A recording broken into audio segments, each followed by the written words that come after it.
যখনই কেউ শুনে যে আমি নিউজ প্রেজেন্টার বা সংবাদ উপস্থাপক, সবার প্রথম প্রশ্ন থাকে, নিউজ কি দেখে দেখে পড়েন নাকি মুখস্থ পড়েন?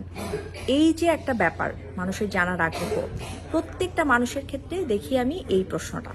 তো এই ব্যাপারটা জানানোর জন্য যে আমরা কি নিউজ দেখে দেখে পড়ি নাকি মুখস্থ পড়ি, এই ব্যাপারটা জানানোর জন্যই আজকে আমার এই ভিডিওটা করা। আমি একটু আপনাদেরকে দেখাতে চাই যে আমরা কিভাবে নিউজ পড়ি। এই সামনে আসো, আমার বয়স হয়ে যাবে। এই যে আমার পিছনে দেখছেন ক্যামেরা, এটাই হচ্ছে আমাদের মানে নিউজ পড়ার মূল মন্ত্র। আমরা এটা দেখে দেখে নিউজ পড়ি, কারণ নিউজ আসলে এমন একটা জিনিস যেটা মুখস্থ করে পড়ার কোনো সুযোগ নাই। কারণ নিউজ প্রতি মুহূর্তে চেঞ্জ হয়, প্রতি সেকেন্ডে চেঞ্জ হয়। আপনি যদি মুখস্থ করে নিউজ পড়তে উঠেন, তাহলে এটা যদি চেঞ্জ হয়ে যায় তখন আপনি পুরো ধরা।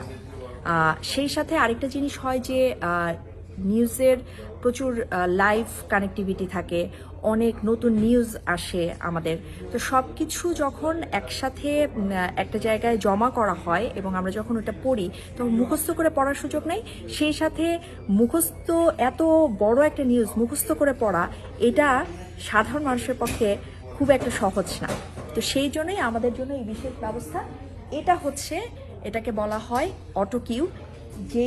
এটা হচ্ছে ক্যামেরার সাথে স্ক্রিপ্ট। এই যে আপনারা দেখছেন আমন্ত্রণ চ্যানেল 24-এর দুপুর 2টার খবরে যেটা আমাদেরকে বলতে শোনেন সব সময়, সেই পুরো স্ক্রিপ্টটা এই জায়গাটাতে দেয়া। একটু দেখাও এটা। এই জায়গাটাতে হচ্ছে পুরো স্ক্রিপ্টটা দেয়া এবং এটা হচ্ছে ক্যামেরা।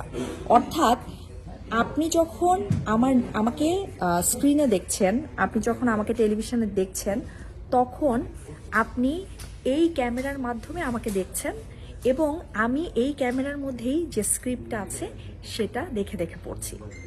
এটাই হচ্ছে খুব সহজ একটা পদ্ধতি, কিন্তু মানে শুনলে বা দেখলে মনে হয় কি অনেক জটিল, এবং সবাই ভাবে যে অনেক মুখস্থ করে আমরা নিউজ পড়তে যাই।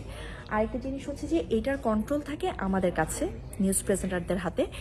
কেননা এক একটা নিউজ প্রেজেন্টারের নিউজ পড়ার পিচটা এক এক রকম। কেউ অনেক ফাস্ট নিউজ পড়ে, কেউ আবার একটু স্লো পড়ে। যেমন আপনারা ফারাবি ভাইয়ের নিউজ অনেক পছন্দ করেন, ফারাবি ভাই যেমন অনেক স্লো নিউজ পড়ে, আমি একটু ফাস্ট নিউজ পড়ি।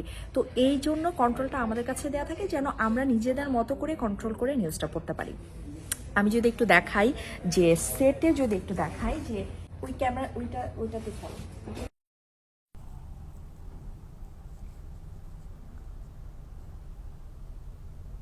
আমন্ত্রণ চ্যানেল 24-এর দুপুর 2টার খবরে শুনছিলেন সিলন ফ্যামিলি ব্লেন্টির শিরোনাম। আপনাদের সাথে আছি আমি ইসরাত আমিন।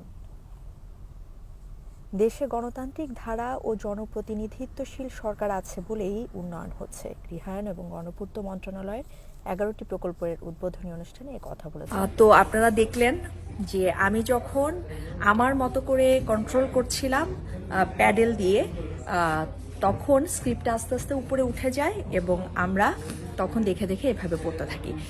কোনো পরিবর্তন যদি এখানে থাকে তাহলে সেটা সেন্ট্রাল ডেস্ক থেকে পরিবর্তন করা হয় এবং ইএনপিএস একটা সফটওয়্যার, এই সফটওয়্যারের মাধ্যমে সরাসরি এই জায়গাটাতেও স্ক্রিপ্টটা এডিট হয়ে যায় এবং আমাদের যে নিউজটাই এডিট হয় সেটা আমরা ওই এডিটেড স্ক্রিপ্টটাই আবার নতুন করে পড়তে পারি।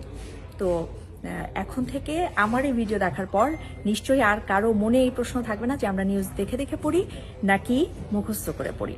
আজকের মতো এই পর্যন্তই। ভালো থাকবেন সবাই।